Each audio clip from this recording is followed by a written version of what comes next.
Thank you so much to the good gentleman from Texas. And I have to tell you, Jared, that you spoke about, I met his aunt and uncle a few years ago, and he suffered a death that is too much to think about. And suffering it, him being an American citizen, born here free, and being murdered like he was by illegal aliens, criminals, animals, is just too much to bear. This is the people's house. This is the House of Representatives that I've started to call the House of Hypocrites. This entire campus right now is surrounded by a border wall with razor wire. It's a fence unlike anything at our southern border.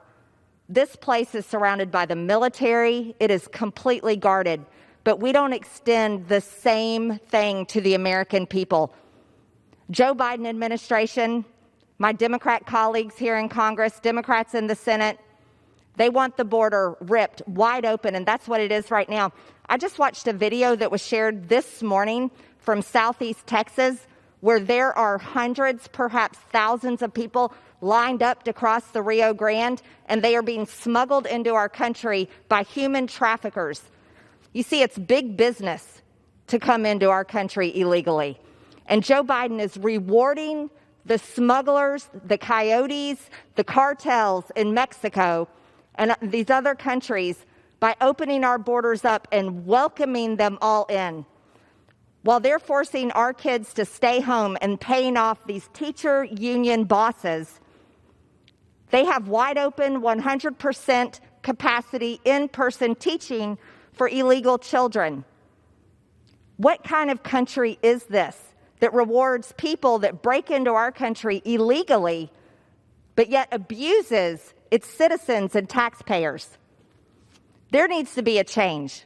And this is Joe Biden's crisis that he will never recover from. People are not stupid, no matter if they vote one party or the other. But the American people are going to be sick and tired of being run over and treated this way. Everybody wants to cry about COVID-19, the most politicized virus, a political tool that shut down America. Well, let me tell you something. All these people that I just watched on this video, they're not wearing masks like we're required to do. They're bringing all kinds of diseases into our country, but yet they're being welcomed in. Here, come to school. Here's a bus ride to another city. Come on in. Yet America is still not fully open because of COVID-19. There's so many reasons that we can call this the House of Hypocrites that we could be here all day long. But I appreciate the time. Thank you so much. And I yield back. Well, I appreciate the gentlelady from Georgia coming down and joining us in this conversation. And I did not realize that the gentlelady had the pleasure of meeting with and getting to know the Vargas family, or at least maybe the aunt and uncle, I think is what you said. And what I would tell you is that it is a truly wonderful family. They embody all that is right and good about the American dream, about opportunity.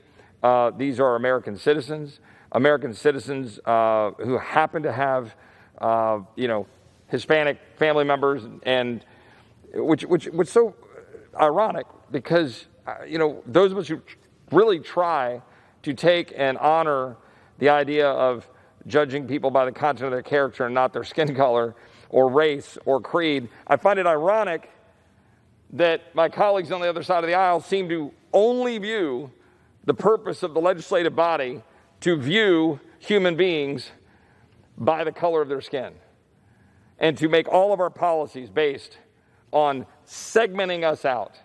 To quote the Supreme Court and John Roberts in a seminal Supreme Court case, that divvying us up by race is a sordid business.